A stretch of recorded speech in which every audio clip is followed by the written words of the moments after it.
জয় ভবানী। নমস্কার বন্ধুরা, আমি শ্রী অভিষেক। আজ সংখ্যাতত্ত্বের ওপর আপনাদের সামনে আমার বক্তব্য পেশ করছি। মানব জীবনে মহাজাগতিক শক্তির প্রভাব সবচেয়ে বেশি, কারণ সে বোধ ও বিবেক দুইটি নিয়ে জন্মগ্রহণ করেছে। আমরা শূন্য থেকে বিন্দু সৃষ্টি জানি বা অর্থ জানি, বিন্দু থেকেই সিন্ধু সৃষ্টি, তাই বিন্দুকেই ঈশ্বর জ্ঞানে আমরা প্রকাশ করি। তাই মানুষ ভাগ্য জানার জন্য আকুতি জানায়। সংখ্যাতত্ত্ব মানব জীবনের একটা বিরাট আশীর্বাদ হয়ে পথ প্রদর্শন করে চলেছে। সংখ্যাতত্ত্ব কেমন? ইংরেজিতে যাকে বলা হয় নিউমারোলজি, 1 থেকে 9 পর্যন্ত একেই নবগ্রহের প্রতীক বলে আমাদের ভাগ্যের পথ বলে দেয়। আজ 1 বা সর্বজনের কল্যাণকারী সংখ্যা, যা চৈতন্য প্রদানকারী সূর্যের প্রতীক হিসাবে ধরা হয়। সূর্য এক আলোকিত জ্যোতিষ্ক, যা সারা পৃথিবীকে আলোকিত করে।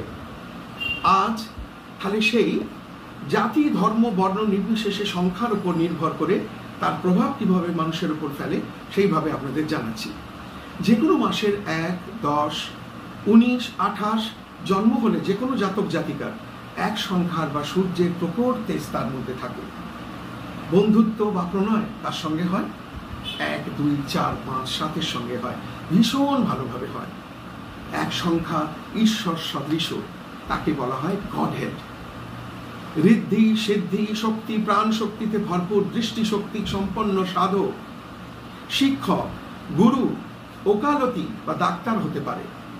তৃতীয় নেত্রের অদ্ভুত সাধনার দ্বারা অনায়াসে তার খুলে যায়, যেটাকে আমরা প্রাণ শক্তি বলি, সেটা তৃতীয় নেত্র থেকে প্রকাশিত হয়। দুর্বলতা, ঘরকুনো, একটু ভয় পাওয়া, নানাভাবে নিজের ক্ষতি করে সে ফেলে, কিন্তু তবুও সে সবাইকে আলোকিত করে। এই শক্তিগুলো আগে বললাম, আর অপশক্তি যেগুলো তার পরে বললাম। সূর্য প্রণাম, দেবী মাতঙ্গীর কবচ ধারণ বা দেবী মাতঙ্গীর স্তব পড়লে সেই জাতকের বা জাতিকার প্রভূত উন্নতি হয়। প্রত্যেক রবিবার বিল্লবৃক্ষ মানে বেল গাছে মনোকামনা জানিয়ে তামার পাত্র থেকে জল দিলে ভীষণ মঙ্গল হবে।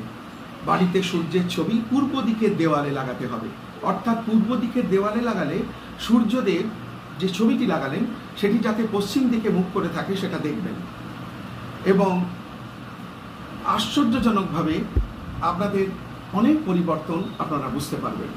নমস্কার।